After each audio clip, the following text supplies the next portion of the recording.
and welcome to another Würth Elektronik eiSos webinar. My name is Eleni Sark and I will moderate this webinar today.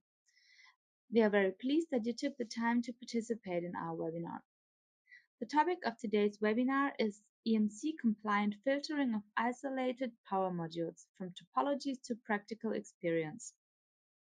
Our speaker today is our product manager Timo Uluda. He will hold today's webinar and also answer your questions. Before we start the webinar, I would like to point out one thing. You will be muted during the webinar today. This means that you can't ask us questions via microphone during the webinar. Nevertheless, you have the opportunity to ask us questions during the webinar at any time via the chat function. You'll find the chat function in the webinar control panel. The webinar will be about 13 minutes long. The chat questions will then be answered in a question-answer session following the webinar. There are 15 minutes in addition scheduled for this. If we are unable to answer all your questions within these 15 minutes, please email us at eisos-webinar@we-online.com. We will try to answer all questions promptly. At the end of the webinar, you'll be asked to participate in a feedback survey. We would be pleased if you take the time to fill out the survey and help us to improve our webinars. The link to the recording of today's webinar, as well as the presentation, will be sent to you in a separate email several days after the webinar. You can also watch the recording of today's webinar a few days later on our website under the navigation point Webinars, or also on our Würth Elektronik YouTube channel. Now I will hand over to my colleague and speaker, Timo Uluda, and I wish you an exciting webinar. Hello, I will welcome you to our today's webinar. Today I want to give you an introduction to the topic EMC compliant filtering of an isolated power module from topologies to practical experience. But first of all, let's take a close look to the agenda. We will start with some basic considerations. We'll hand over to topology, principles of operation, major parasitics, noise currents. Then we go in depth to the precompliance measuring, differential mode, common mode. And then we go for the basic filtering isolated power modules with some equations and examples. And at the end, I will present you a short overview of our existing isolated magic power modules portfolio. So first, let's go to the basic considerations.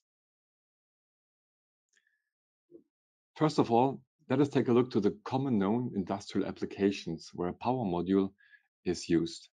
The setup of a typical automation application consists of the following main parts. We have got the electric supply. This is realized by DIN rail power supplies or by a transformer power supply.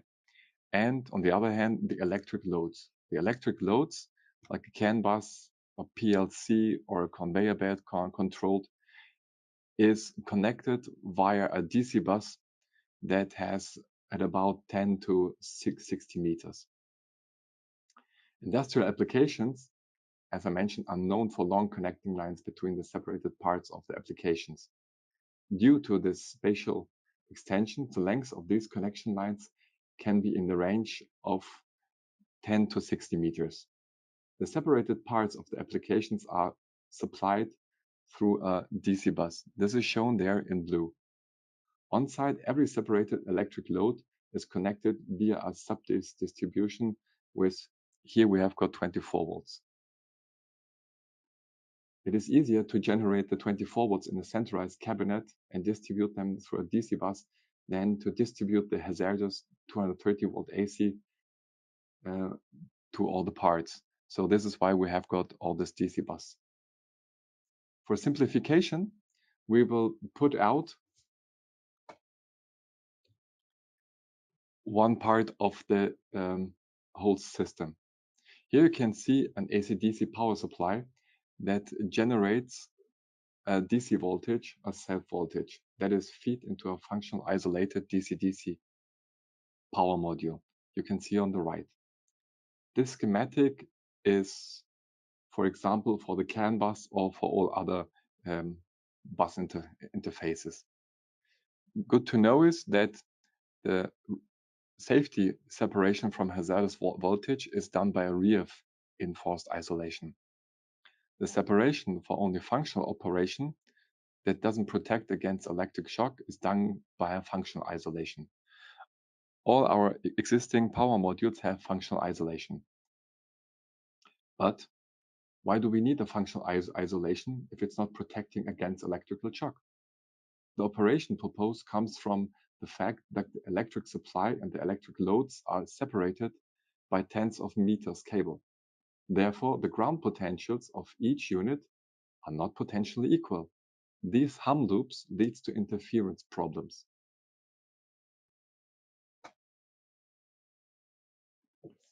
Here on this slide, we have got some additional information about why we need an isolated DC-DC converter. It also prevents against overvoltages and excessive EMI.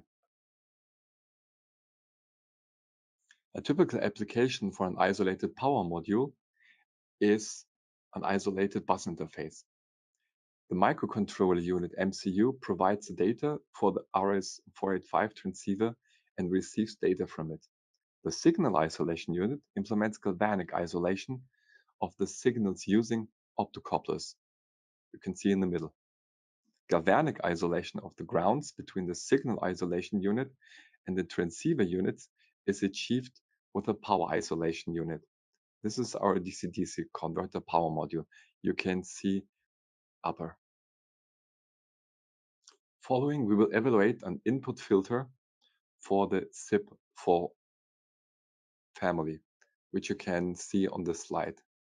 It's called EMI filter stage. Now we go to the topology and the basic principles of operation. The internal circuit of the SIP4, SIP7 is shown here, and as you can see, it consists of two parts. The black part is a power circuit, the blue part is a control circuit. The control circuit has got two windings that act as an auxiliary, let's say, triggering winding for the two transistors. The power circuit shows a typical push-pull converter with its center-tap transformer windings.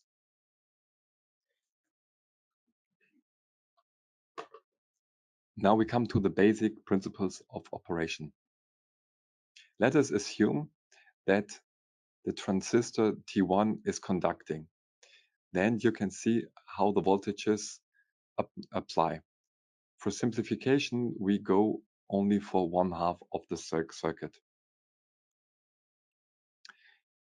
If the transformer T1, a transistor T1 is conducting, then the current flows through the upper winding back to the collector of the transistor T1 down to earth to the ground potential. As you can see on the secondary side, you see the conducting current through the diodes. The special on this conducting scheme is that it is a self-oscillating, a self-driven circuit. That means there is no logic that acts as a controller. It's self-driven in a manner that the auxiliary windings starts to saturate, and at the moment the saturation, then the transistor will shut off, and the next one, here we have got T1, will start to conduct. So this is a so-called self-oscillating, a flipping circuit. And therefore, we have got a lot of spikes from the collector to the emitter of the transistors. The major parasitics and noise currents are very special in this self-driven push-pull converter. Here you can see them. First, the capacitance of the input and the output lines to earth that refer to CPE. Then we have got the collector to emitter, parasitic capacitance of the transistor, CCE. We have got the capacitance between primary side and secondary side of the transformer that is called CW. This is the interwinding capacitance. Here we only show the capacitance between primary and secondary.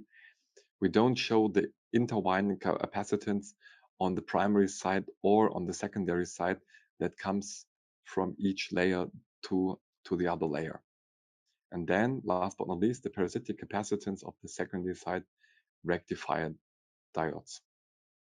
As an indicative value for the parasitic capacitance for the input and output lines to Earth, we can assume 10 to 30 picofarads. For the coupling capacitance primary side to the secondary side of the transformer, we can assume 70 picofarads. So it's gone. The collector-emitter capacitance is the source of the highest dV by dt. So in the following, you will see this is then the source of all noise currents.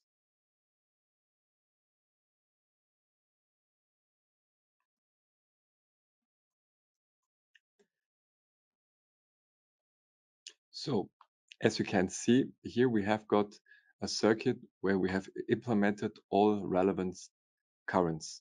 In red, we have the conducting current. This is the current that is switching. Then we have got in brown the differential mode current. This is the current. This is in line with the conducting current. And in pink, we have got the common mode current. As you can see, the noise of the source of the current is the collector emitter, and then it goes through the winding over the CW parasitic capacitance, both to CD1 and CD2, and back to the output and around the power module to the input. This is the common mode current.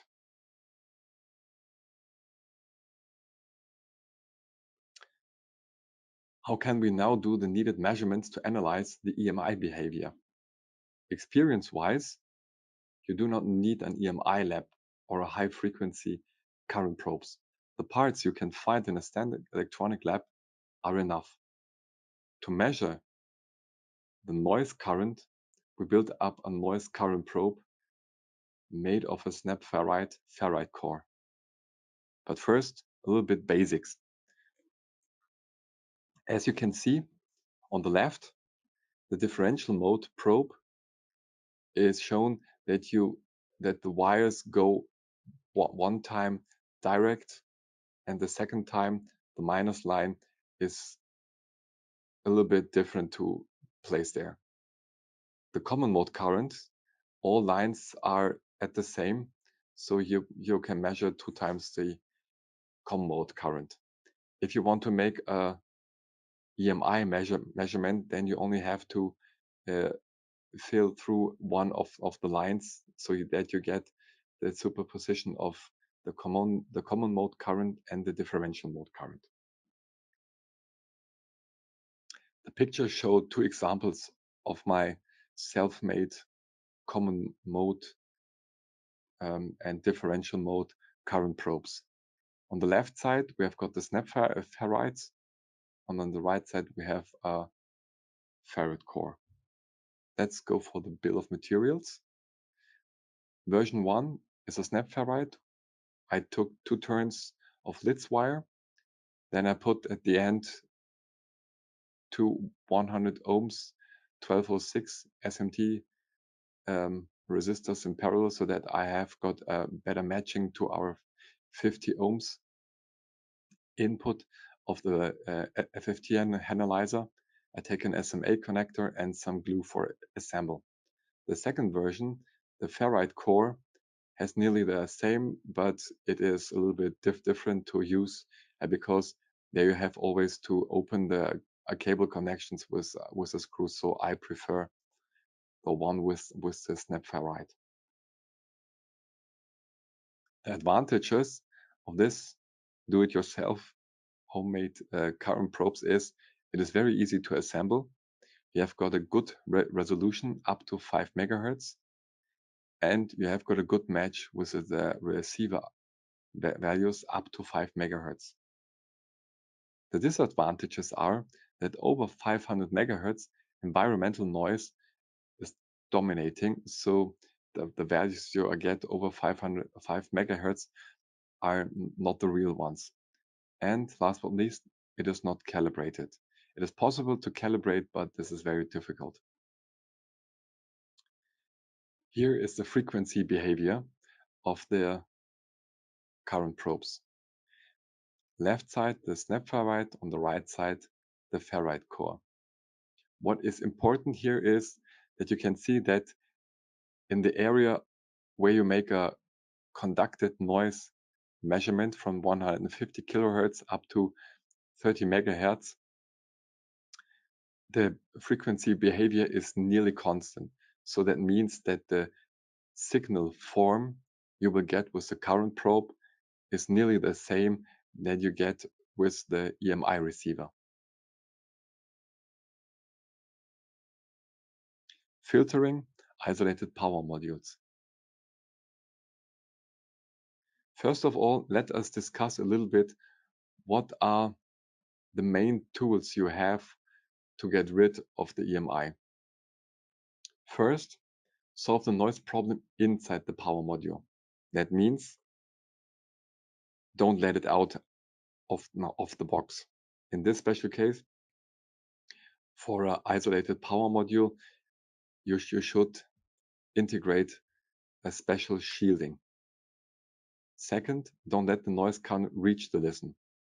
That means do everything you can so that this bad noisy current doesn't reach it. So you have to redirect it with an Y cap, or you can use the C in a LC filter for the differential mode. Minimize the voltage drop as a listen. So this should be the last card you can place on the table, because then you only give some, let's say, headache medicine, but you don't really fix the problem. That means you can use a COM mode choke for the COM mode noise and this L in a LC filter for the differential mode. As we're talking here about a power module, the first way is not possible because this power module is encapsulated with some potting material. What else is very important to us say that the current probe is not giving real values in microvolts or in microamps that you can use. It is only for indicative nature that you can see, okay, there is a peak, what you can see with the current probe, so there should be a peak in the EMI measurement. Here we are talking now about the device under test. We will now talk about the 12 volts input, the out 5 volts unregulated 1 watt power module SIP4. This is now the device under test for the following equations and considerations. All tests have been performed on an evaluation board. That means this is a special platform where you can place the power module, and everything is so configured that layout problems or layout issues can't interfere to the measurements. On the left side, we have got the lab power supply that feeds all the parts. Then we have got the listen, the probe, the evaluation board, and at the output, we have got the pure resistive load. It's common practice to use a pure resistive load because every electronic load that is somehow driven in an R mode, in a resistive mode, is always a little bit interfering to the load so that you get some oscillation. So please always use a pure resistive load. What else to say? All EMI and current probe measurements have been done only with this test setup.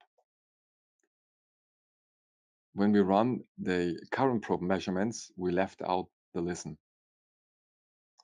For the input and the output lines, we go very close to the CISPR 32. So that means we use 80 centimeters for both wires. As I told, the load was resistive and the EMI board was mounted with the power module. Here you can see a typical EMI plot where you can see the combination of common mode and differential mode. I put out here some special frequencies like the 180 for the first dominant, 360 kilohertz for the third, and 540 kilohertz for the fifth dominant. I also marked the 1 megahertz and the 5 megahertz line because the next slide, this is useful for us.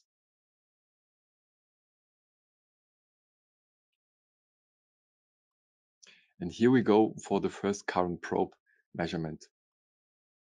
As you can see, we have got at the same frequencies the first, third, and the fifth harmonic, and the signal looks pretty close to the same as the one from the EMI receiver. And also we marked here the 1 and the 5 megahertz. Now, for getting started for the first calculation, I made a comparison of the EMI measurement before and the filtering. And the FFT measurement before filtering.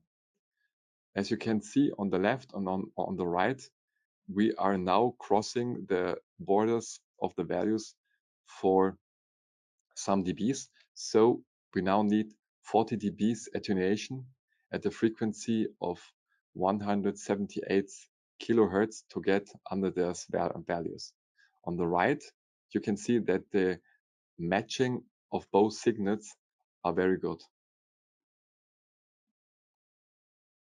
For the differential mode equation, you can use the common known from our textbook principles of the magnetics, what you can get from us, and which values you can find in the internet. The first approach was that I go for the 1 microhenry as the inductance, but if you calculate it, then you go for 80 microfarads as a capacitor value. 80 microfarads for an electrolytic capacitor is not much, but if you want to go for a ceramic capacitor, then this means a lot. So we have to change the values and go for 10 microhenries. This is then done by the second approach. The second approach, you can see we need 8 microfarads. That means we put two 4.7 microfarads in parallel to get this value. But these are only now calculated values. To go more to the real world, we have to take into account the dependency of the capacitance value, the so-called voltage depending capacitance decretion. That means as more voltage you apply to the ceramic capacitor, as more the capacitance will decrease. If you can see here, the NP0 ceramic is very good, it is stable. The Y5V ceramic is very, very, very poor. As a good starting point, we always take a X7R. If we now go to Red Expert, then we get the final calculation for our selection of the capacitor. If you can see here also that it depends hardly on the package. A 1206 package has got a less capacitance value at the same applied voltage than a 1210 package. Now we can choose the 1210.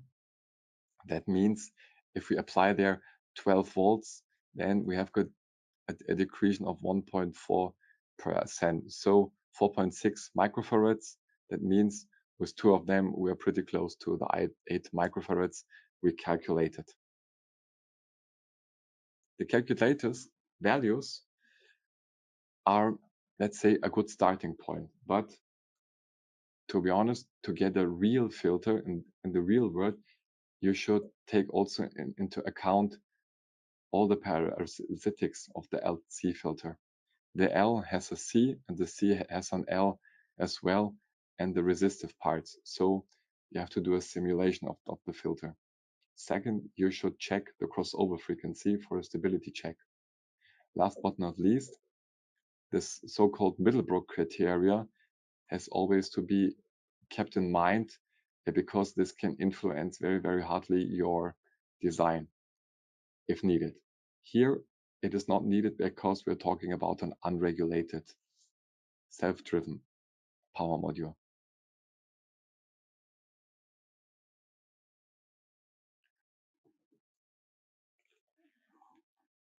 Here, we will talk, before we go in depth, about the possible ways to get rid of the common mode noise.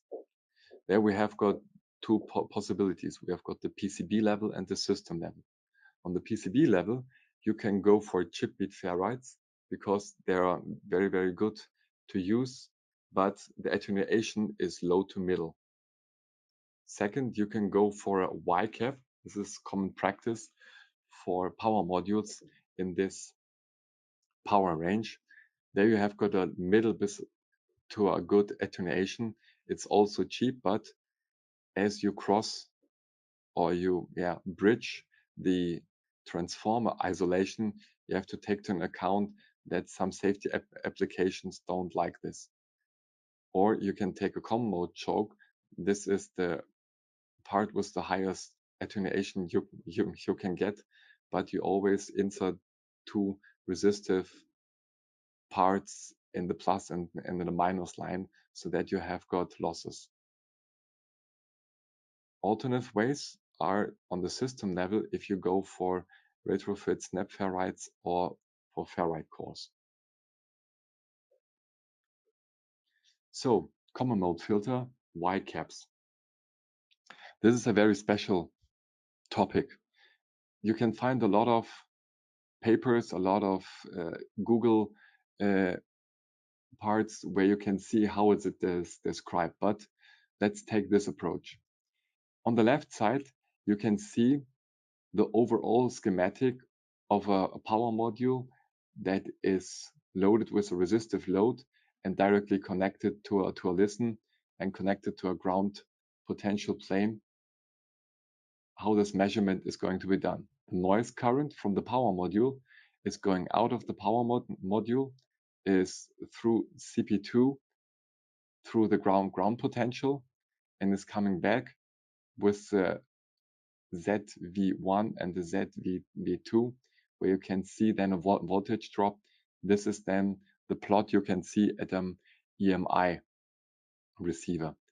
If we redraw this to a standard electric circuit, then you go to the right picture, where you can see that the noise Vs and Zk, which represents the common mode impedance of the transformer, is the source. And on the right side, the listen.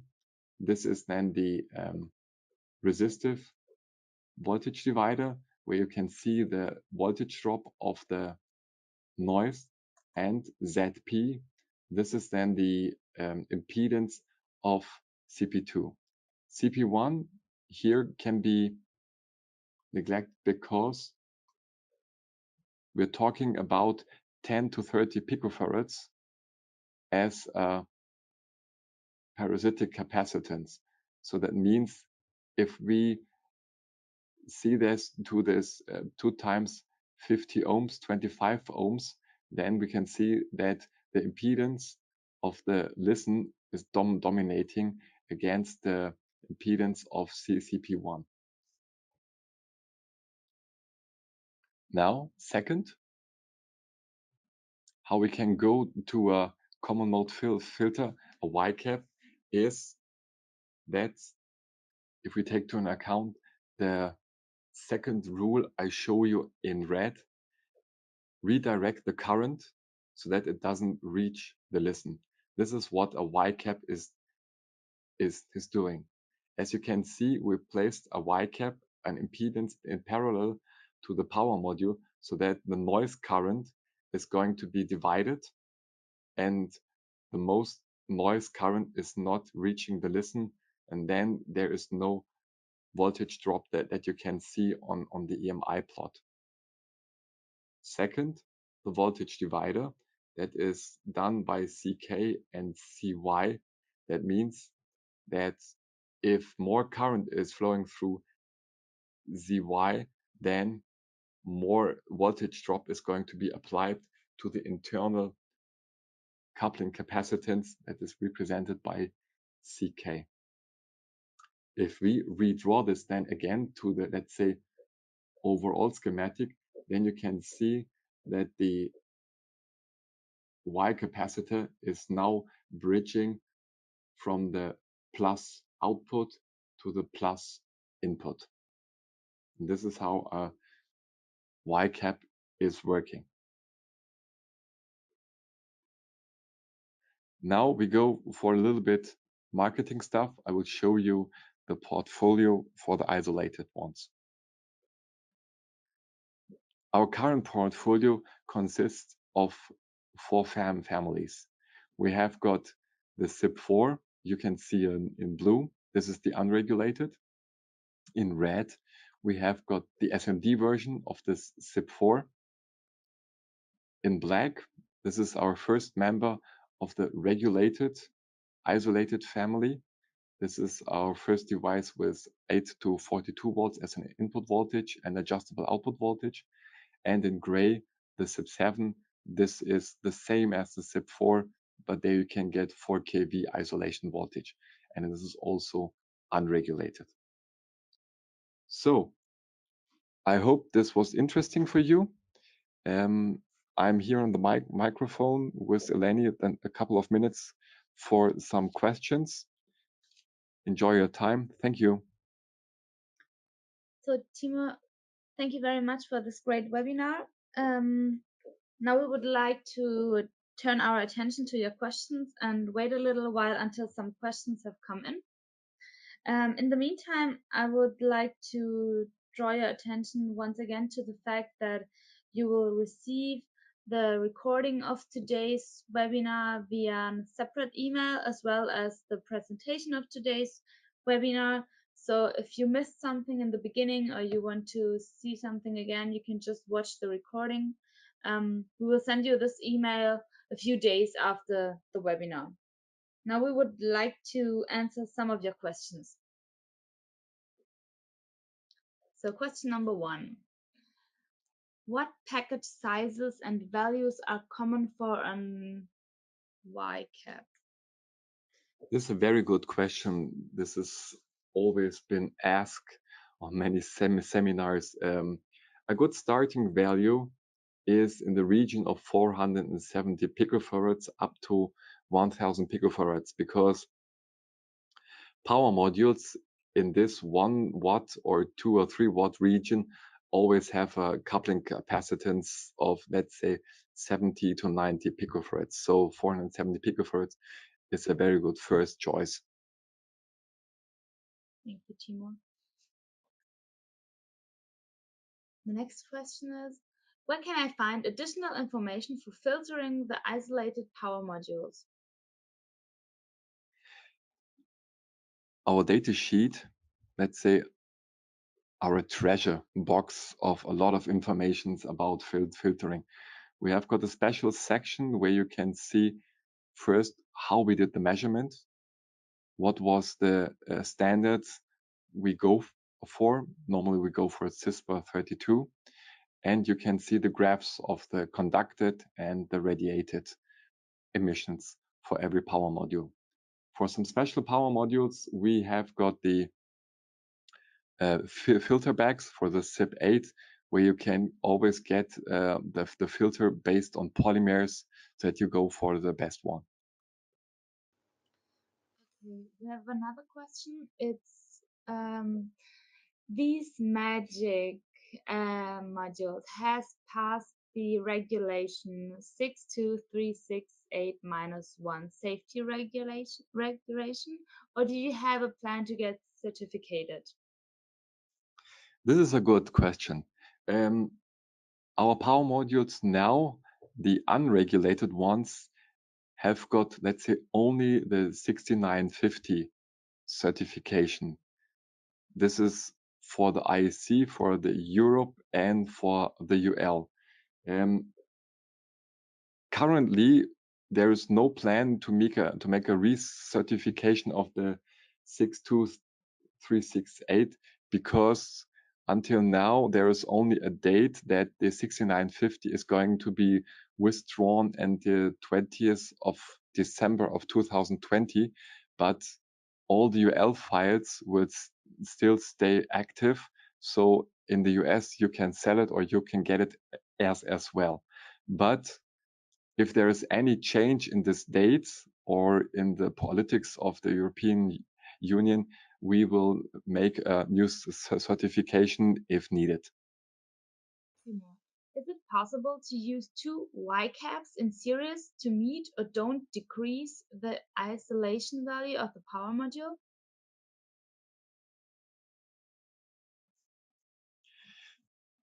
If you put two Y caps in series, first, you will decrease your capacitance. And second, you will divide your voltages. So that means if you have got, let's say, 1000 volt as an isolation voltage and you don't have a 1000 volt or more capacitor, then yes, it is possible to have two 500 volt capacitors. But this is a capacitive voltage divider, and as known, the capacitance value of each capacitor can change plus minus 20%. So you need some additional symmetrical resistor in parallel to each capacitor so that there is a 100% dividing of the voltages to each capacitor.